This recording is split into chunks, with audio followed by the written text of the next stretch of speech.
नमस्कार, आप देख रहे हैं न्यूज़ 18 का डिजिटल प्लेटफॉर्म और आज हम चर्चा करेंगे बिहार के फर्स्ट फेज की पोलिंग की, यानी कि मतदान की। आज मतदान किन किन सीटों पर हुआ, वो कौन सी वीआईपी सीट थी और परसेंटेज क्या है उनका अभी जो अपडेटेड है, इस पर चर्चा करेंगे। मेरे साथ मेरे सहयोगी हैं प्रभात पांडे। प्रभात पांडे आपके साथ पूरा एक एनालिसिस पेश करेंगे, बताएंगे कि पहले फेज के मतदान के बाद एक मोटा हिसाब क्या लगता है। तो चलिए शुरुआत करते हैं। तो मेरा सबसे पहला सवाल तो ये है प्रभात कि जो आज पहला चरण का मतदान हुआ, इसको बताइए कि मतदान कैसा रहा और इसके बाद हम वीआईपी सीटों की बात करेंगे। अंकुर, सबसे पहले तो आप वोटिंग परसेंटेज पे अगर आते हैं कि शाम में 5 बजे तक का जो आंकड़ा आया है उसके मुताबिक 60.25%, मतलब 60% वोटिंग हो चुकी है। हालांकि 5 बजे के बाद ये कहा जाता है कि कुछ लोग कतार में होते हैं, वो वोट डाल सकते हैं, तो ये आंकड़ा अभी बढ़ेगा। 2-2.5% ऊपर नीचे हो सकता है, ये आंकड़ा ऊपर ही होगा, नीचे तो नहीं होगा। और इसमें अगर आप देखें तो सबसे ज़्यादा बाजी मारी है बेगूसराय ने, जहां 67.32% वोटिंग शाम में 5 बजे तक हुई है। एक मोटा अंदाजा, मैं आपकी बात को रोक रहा हूँ, मोटा अंदाजा ये बताइए कि क्या मतदान पहले से ज़्यादा होगा या नहीं? नहीं अंकुर, ये अभी ही ज़्यादा हो गया है। लोग बता रहे हैं, जो चुनाव आयोग की तरफ से डेटा दिया गया है कि 2005 के बाद फर्स्ट फेज की जिन 121 सीटों पे वोटिंग हुई है, 2005 के बाद अब तक का सबसे ज़्यादा परसेंटेज ऑफ पोल हुआ है, सबसे ज़्यादा पोल परसेंटेज रहा है, जो 60.25% है। इससे ऊपर ही बढ़ रहा है ये। अभी एक करेक्शन 2-2.5-3% का करेक्शन होता है, जो अमूमन देखा जाता है कि रात को 9-10 बजे तक जब फाइनल आंकड़े आते हैं चुनाव आयोग की तरफ से, तब ये थोड़ा सा बढ़ेगा। मैं जो आपको बता रहा था कि बेगूसराय में 67.32% वोटिंग हुई है शाम 5 बजे तक। हाँ, इनमें सबसे पिछड़ा जो 70 से पीछे ऊपर रहा, बिल्कुल हो सकता है ये बेगूसराय में 70% से ज़्यादा पोलिंग होगी। शेखपुरा सबसे फिसड्डी रहा है, सिर्फ 52.36% पोलिंग हुई है शेखपुरा डिस्ट्रिक्ट में। बाकी ऑन एन एवरेज हर जगह 55% से ज़्यादा की ही वोटिंग है। मतलब मधेपुरा में 65.74 है, सहरसा आपको 62.65 है, इसी तरह दरभंगा 58% है, मुजफ्फरपुर 65% है। लेकिन अक्सर तो ये वैसे बात अगर जो गिनवाते कहा जाएं जाता है कि जब भी तो मतदान ज़्यादा होता है तो कुछ इशारा करता है वो किसी चीज़। नहीं अंकुर, आप ये ट्रेंड पिछले कुछ सालों में बदला है। पहले हम लोग बिल्कुल ये चर्चा करते थे, पत्रकार मित्र चर्चा करते थे कि वोटिंग बढ़ा मतलब एंटी इनकम्बेंसी, सत्ता विरोधी लहर, लोगों ने गुस्से में जाके सत्ता के खिलाफ वोट डाला। लेकिन आप पिछले कुछ चुनावों को अगर देखेंगे तो पोलिंग परसेंटच बढ़ना, इसका मतलब ये कतई नहीं लगाया जा सकता कि ये एंटी पर इनकम्बेंसी खैर है। अभी ये तय तो ये तो मतगणना के दिन ही पता चलेगा जी बिल्कुल। क्या होगा। लेकिन अभी बाकी चीज़ों के बारे में बताइए। अब आपको मैं बताऊं कि आज जिन सीटों पे चुनाव हुए हैं उनमें नीतीश सरकार के मौजूदा कई मंत्री, इनफैक्ट कि 2 डिप्टी सीएम सम्राट चौधरी और विजय सिन्हा की किस्मत आज लॉक की है वोटर्स ने, जो महागठबंधन की तरफ से मुख्यमंत्री पद के दावेदार हैं, मुख्यमंत्री पद के चेहरा हैं, घोषित चेहरा हैं। तेजस्वी यादव, उनकी किस्मत लॉक हुई है राघोपुर सीट। अच्छा, राघोपुर की अगर आप देखें ना तो बड़ा दिलचस्प मुकाबला है। हालांकि तेजस्वी 2020 में वहाँ से जीते, ये उनके लिए अच्छी बात रही, लेकिन इस बार उनका मुकाबला जो है सतीश प्रसाद से है, और ये वही सतीश प्रसाद हैं जिन्होंने 2010 में राबड़ी को हराया था वहाँ से, राघोपुर से। राबड़ी 2010 में चुनाव हार गई थी।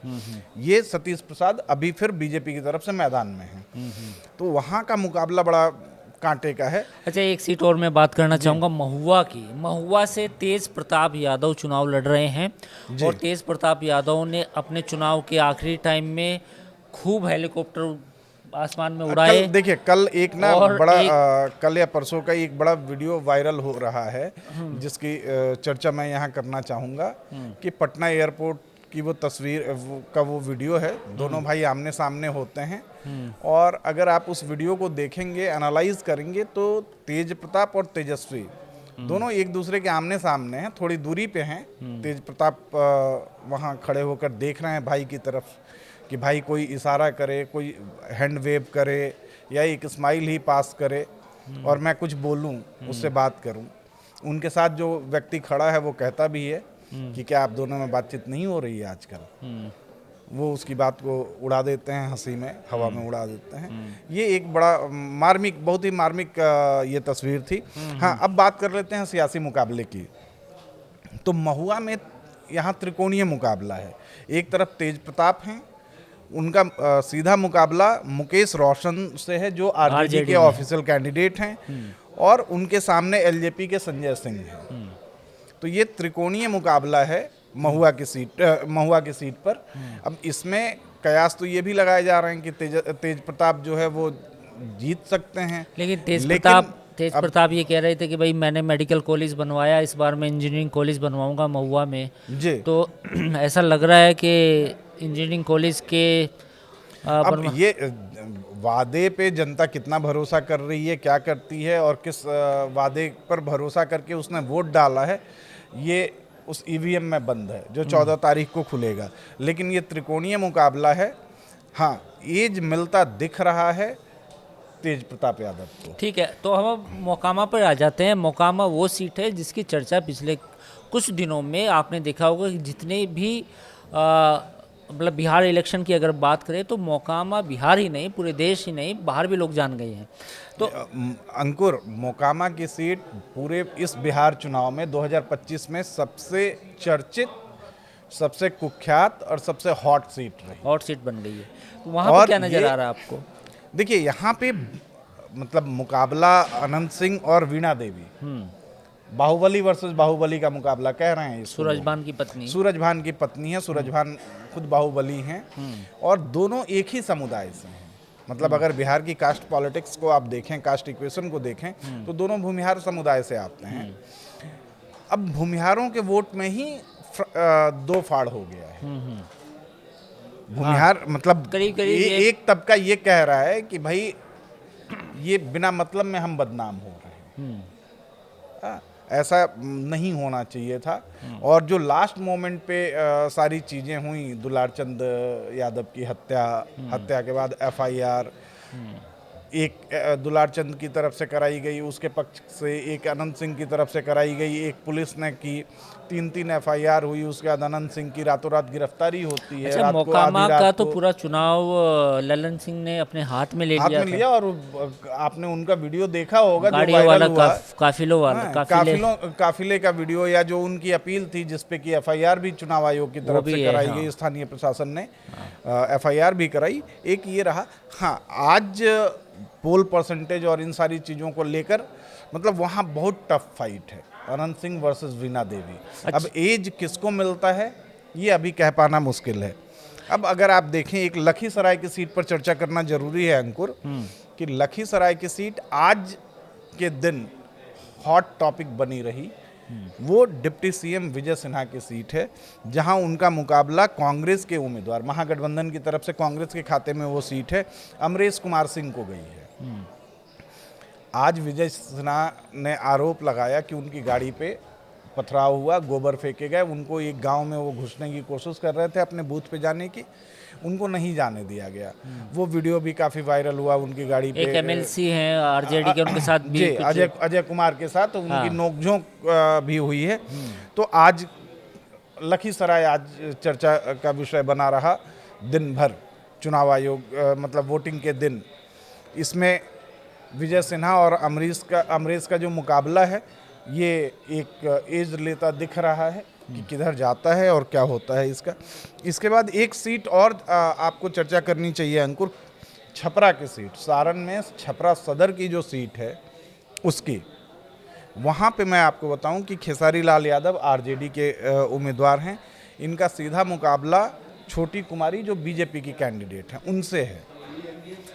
छपरा सदर की जो सीट है अंकुर, उसका अगर डेमोग्राफी आप देखें तो वो दियारा का इलाका लगता है, और दियारा के इलाके में यादव बहुल जो शहरी सीट है उसमें यादव पॉपुलेशन जो है वो ठीक ठाक है। और यही वजह है कि खेसारी लाल यादव बड़े मुतमईन लग रहे थे कि सीट तो निकल जाएगी, लेकिन वहाँ भी इतना आसान नहीं है मुकाबला, वहाँ भी टफ फाइट मुकाबला कठिन है किसी को भी। आज भी आपने देखा पूरे दिन प्रभात ने ट्रैक किया कि कहीं भी ऐसा नहीं है कि किसी एक पार्टी के पक्ष में ऐसा कुछ है, हर जगह कहीं ना कहीं मुकाबला फंसा हुआ है। अब हम बात करते हैं दानापुर की। दानापुर के बारे में बताइए कि वहाँ भी ललन सिंह से जब ये सवाल पूछा गया था कि भाई आप अनंत सिंह को क्यों सपोर्ट करते हैं, वो तो एक बाहुबली है, तो ललन सिंह ने ये जवाब दिया था कि रीतलाल यादव क्या है, रीतलाल यादव भी तो बाहुबली है, जाके पूछिए। तो वो रीतलाल यादव की सीट क्या लग रहा है आपको आज? अंकुर दानापुर सीट जो है अब तक यादव कैंडिडेट के लिए बड़ी सेफ मानी जाती है। ये पहले भी पिछले चुनावों का भी इतिहास रहा है कि यादव कैंडिडेट वहाँ हमेशा एक फ़ायदे का सौदा होता है किसी भी पार्टी के लिए। इस बार वहाँ दो यादव कैंडिडेट में ही मुकाबला है। आरजेडी की तरफ से रीतलाल यादव हैं जो खुद बाहुबली माने जाते हैं, माफिया माने जाते हैं, और दूसरा मुकाबला रामकृपाल यादव से है। रामकृपाल यादव पूर्व आरजेडी नेता हैं, आरजेडी और लालू के कभी करीबी माने जाते थे। वो बीजेपी में आए और बीजेपी से वो सांसद भी रहे। इसके बाद इस बार बीजेपी ने उनको खुद ही मैदान में उतारा है, तो वहाँ का मुकाबला भी बड़ा दिलचस्प है। वहाँ एक आरोप लगाया गया कि दानापुर की ही का एक कोई बूथ है, एक कोई गांव है जहाँ जाने के लिए आपको नाव का सफ़र करना पड़ता है।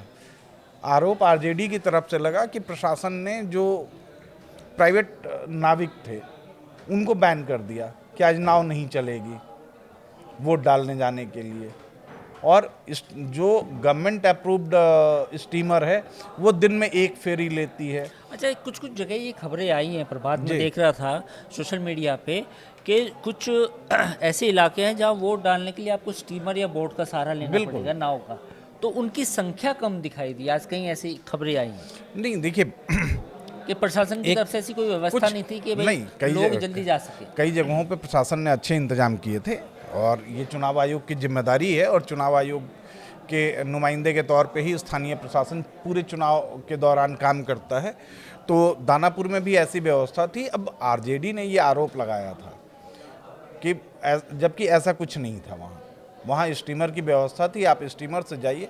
अब पता चल रहा है, आप ही बताइए ना, चुनाव में कई बार होता है कि कैंडिडेट के रिप्रेजेंटेटिव अपनी गाड़ियां लेकर घूमते हैं कि आइए मेरी गाड़ी में बैठिए, चलिए मैं आपको बूथ तक ले चलता हूं, आपको वोट डलवाता हूं। ये तो एक मतलब चुनाव को प्रभावित करने वाला कदम हुआ ना।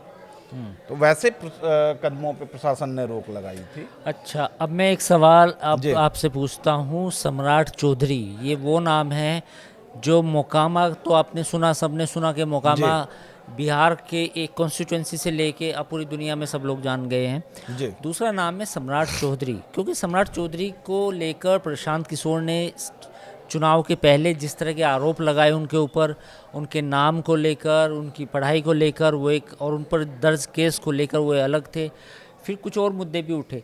तो अभी ये बताइए कि सम्राट चौधरी की सीट का हाल क्या है? देखिए, सम्राट चौधरी तारापुर सीट से लड़ रहे हैं, और मैं अगर आज के पूरे 121 सीटों की बात करूं ना, तो उसमें तारापुर की सीट आज सबसे इंटरेस्टिंग सीट है। इंटरेस्टिंग इसलिए कि यहाँ पे सम्राट चौधरी का जो मुकाबला है वो सीधा सीधा प्रशांत किशोर की पार्टी के कैंडिडेट से है। वो हैं संतोष सिंह, जन स्वराज पार्टी के ऑफिशियल कैंडिडेट। अब सीधा मुकाबला क्यों है? वहाँ वो सीट वीआईपी के खाते में गई थी महागठबंधन की तरफ से। वीआईपी के जो उम्मीदवार थे सकलदेव बिंद, उन्होंने अपना नॉमिनेशन विड्रॉ कर लिया लास्ट मोमेंट पे आके। नॉमिनेशन विड्रॉ करने के बाद अब महागठबंधन के पास कोई उपाय नहीं बचा कि वहाँ कोई अपना दूसरा कैंडिडेट दे, क्योंकि उन्होंने लास्ट मोमेंट पे सारा कुछ किया। बीएसपी वहाँ फाइट में दिख रही थी कि एक तीसरा कैंडिडेट दिखे, तो बीएसपी ने ऑलरेडी सपोर्ट का अनाउंस कर रखा था कि हम सम्राट चौधरी को सपोर्ट कर रहे हैं। तो अब आप अगर देखिए कि वीआईपी ने अपना नॉमिनेशन विड्रॉ कर लिया, बीएसपी ने सपोर्ट कर दिया सम्राट चौधरी को, तो अब बच रहा है जेएसपी, जो बीजेपी कैंडिडेट सम्राट चौधरी के मुकाबले में है। तो ये यहाँ पे सीधा सीधा मतलब सम्राट चौधरी को एज मिलता दिख रहा है। तारापुर की फाइट में इलेक्शन थोड़ा सा आसान लग रहा है कागज पे। कागज पे बिल्कुल। अब जनता ने क्या बटन दबाया है, क्या किया है, ईवीएम में क्या गया है, ये तो 14 तारीख को ही। अब आप समअप कर दीजिए जो आपके पास नहीं, देखिए अभी एक दो सीट और आपको अंकुर मैं बताऊं कि आपको चर्चा करनी चाहिए। एक रघुनाथपुर सिवान की सीट है। रघुनाथपुर सिवान जिले की ओसामा। एक सीट है जहां ओसामा साहब आरजेडी के कैंडिडेट हैं। ओसामा साहबुद्दीन के बेटे हैं। सिवान जो पूरा गढ़ माना जाता रहा है कि वो साहबुद्दीन का गढ़ है, और कुछ डेमोग्राफी भी वहाँ की बताती है कि मुस्लिम कैंडिडेट के लिए रघुनाथपुर की फाइट बड़ी आसान हो सकती है। तो ओसामा का मुकाबला वहाँ जेडीयू के कैंडिडेट विकास सिंह से है, और जो पोलिंग परसेंटेज है वो मतलब एक कड़े मुकाबले का संकेत दे रहा है कि वो मतलब जनता का मूड जो है ओसामा की तरफ गया है कि जेडीयू की तरफ गया है। और आप देखिए कि बीजेपी ने रघुनाथपुर सीट को या पूरे सिवान को इतना फोकस किया है कि योगी मतलब स्टार प्रचारक योगी आदित्यनाथ की दो रैलियां कराई हैं सिवान में। एक तो रघुनाथपुर में ही थी, एक उसके बगल वाली सीट पे थी, और एक तीसरी रैली सिवान और छपरा के बॉर्डर पे कराई, जिसका कि पूरा का पूरा असर सिवान के सीटों पर पड़े, मतलब एक उसके लिहाज से। तो एक आपकी रघुनाथपुर की सीट हो गई, दूसरा आप दानापुर की चर्चा आप कर चुके, तीसरी एक सिवान की सीट जो है सिवान सदर की सीट, आप देखें कि वहाँ पे स्वास्थ्य मंत्री हैं और बीजेपी के पूर्व प्रदेश अध्यक्ष रह चुके हैं मंगल पांडे। इनका मुकाबला सीधे सीधे है अवध बिहारी चौधरी से, जो विधानसभा के पूर्व अध्यक्ष रह चुके हैं। मंगल पांडे बीजेपी के कैंडिडेट हैं और अवध बिहारी चौधरी आरजेडी कैंडिडेट हैं। पूरे सिवान को ये हम लोग मानते हैं, या पहले कई मौक़ों पे ये दिखा भी है कि वो आरजेडी का एकदम मतलब मजबूत किला माना जाता रहा है। साहबुद्दीन वहाँ से कई बार सांसद चुने गए। तो अब यहाँ पे मंगल पांडे का जो मुकाबला है अवध बिहारी चौधरी से, वो कितना आसान है या कितना मुश्किल है, ये पोल परसेंटेज इशारा कर रहा है। ये समझना कोई मुश्किल बात नहीं है, ये समझा जा सकता है। लालगंज की सीट पर अगर आप चर्चा करें तो लालगंज पे मुन्ना शुक्ला बाहुबली हैं। मुन्ना शुक्ला की बेटी शिवानी शुक्ला, उनका मुकाबला बीजेपी के संजय सिंह से है। शिवानी शुक्ला खुद को मतलब उन्होंने अपने इलेक्शन हलफनामे में लिखा है कि लंदन से वकालत की उन्होंने पढ़ाई की है, लंदन की एक यूनिवर्सिटी से, और वो अपने चुनाव प्रचार में भी इसको काफ़ी हाईलाइट करती रही हैं कि एक पढ़े लिखे कैंडिडेट को आप वोट देंगे, आप किसको चुनेंगे। तो एक ये मुकाबला वहाँ पे है। एक सीट और बचती है अलीनगर की, अलीनगर दरभंगा वाली सीट जो मैथिली ठाकुर वाली सीट है, उसकी चर्चा भी अंकुर आपको करनी चाहिए। अच्छा, इसमें एक सवाल में याद आ गया मेरे मैथिली ठाकुर से, जब ये पूछा गया कि आप क्या काम करेंगे सबसे पहले, तो उन्होंने कहा कि अलीनगर का नाम कुछ बदल के सीतानगर या जानकी नगर करने की बात, ऐसा कुछ नाम आया। बिल्कुल। अब देखिए ये मतलब मुझे नहीं लगता कि मतलब मैथिली ठाकुर चुनाव को लेकर खुद कितनी गंभीर हैं, ये थोड़ा सा मुश्किल है कह पाना। मुझे नहीं लगता कि बहुत ज़्यादा गंभीरता से लिया है उन्होंने। हाँ, ये है कि पार्टी बड़े गंभीरता के साथ चुनाव लड़ रही है वहाँ पे। तो वहाँ मतलब अलीनगर सीट पे उनका मुकाबला आरजेडी के विनोद मिश्रा से है। मतलब दोनों ब्राह्मण कैंडिडेट हैं। मैथिली ठाकुर खुद मैथिल ब्राह्मण है, आरजेडी के भी जो कैंडिडेट हैं विनोद मिश्रा, वो भी ब्राह्मण कैंडिडेट हैं। वहाँ पे ब्राह्मण वोट का शिफ्ट मतलब ये कॉन्फ्लिक्ट जो है वो मतलब इन दोनों में से किसकी तरफ ज़्यादा जाता है फ़ायदा, ये एक देखने वाली बात होगी। अच्छा, अब मैं आपसे एक लाइन में पूछूंगा या प्रिसाइजली पूछूंगा कि जो आपने डेटा कलेक्ट किया है कि भाई इतने इतने परसेंटेज वोटिंग हुई, और इसमें संभावित जो 7 बजे के बाद या 8 बजे के बाद जो डेटा और अपडेट होगा, और इवन पिछली बार तो अगले दिन तक भी अपडेट हो जाता है, तो जो भी अपडेट हो उस पर तो वो एक अलग बहस है। लेकिन अगर उस एक्सपेक्टेड परसेंटेज को भी इसमें ऐड किया जाए तो आपको क्या लग रहा है कि नंबर 1 पिछले चुनाव से ज़्यादा परसेंटेज वोटिंग हुई है? क्या इस पर आप जवाब दीजिए। प्लस क्या इस डेटा को लेके कुछ मोटा हिसाब लगाया जा सकता है? देखिए, ऑब्वियस सी बात है कि 2005 के बाद हाईएस्ट पोलिंग परसेंटेज है फर्स्ट फेज की इन 121 सीटों पर। अभी जो डेटा हम लोगों के पास आया था 60.25 का, ये मैं मान के चल रहा हूँ कि इसमें इजाफा होगा करीब 5% का।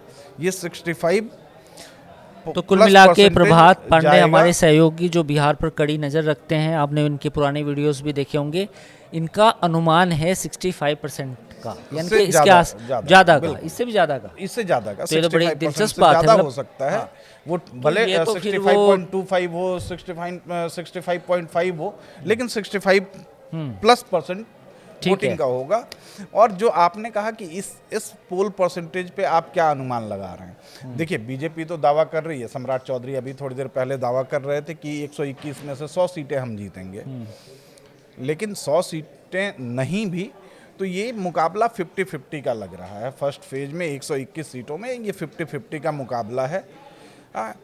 बड़ी कांटे की टक्कर रही है और कई सीटों का हाल जो हमने चर्चा की वो है, और कई सीटें ऐसी हैं जहां की फाइट हम मतलब जिसकी फाइट की हमने चर्चा नहीं की है, लेकिन वहां दिख रहा है ज़मीन पे। बिल्कुल, धन्यवाद प्रभात, आपने पूरा एक एनालिसिस किया, बताने की कोशिश की कि इस बार का जो परसेंटेज है वोटिंग का वो बढ़ सकता है, और वोटिंग का परसेंटेज अगर बढ़ता है तो इसका मतलब लोगों के अंदर वो उत्साह तो है। अगर हम फौरी तौर पे से ये बात ना कहें कि भाई लोग बदलाव के लिए वोट डाल रहे हैं, तो लेकिन ये बात तो कह सकते हैं कि भाई परसेंटेज बढ़ा है तो लोगों के अंदर कहीं ना कहीं चुनाव को लेके उत्साह है, एक जागरूकता आई है, जागरूकता भी आई है, और लोग खासतौर पे लोग देखिए अपने सर के बाद, एसआईआर के बाद लोगों में जागरूकता आई है और लोग ये मान के चल रहे हैं कि यार मेरा नाम है तो चलो हम एक वोट डाल के नाम आते है हैं। वोट डाल दूं, कि पता चला कि कहीं वोट अगली बार कट ना जाए नाम जी। कि भाई आप यहाँ के वोटर नहीं हैं, तो एक ये भी बात हो सकती है।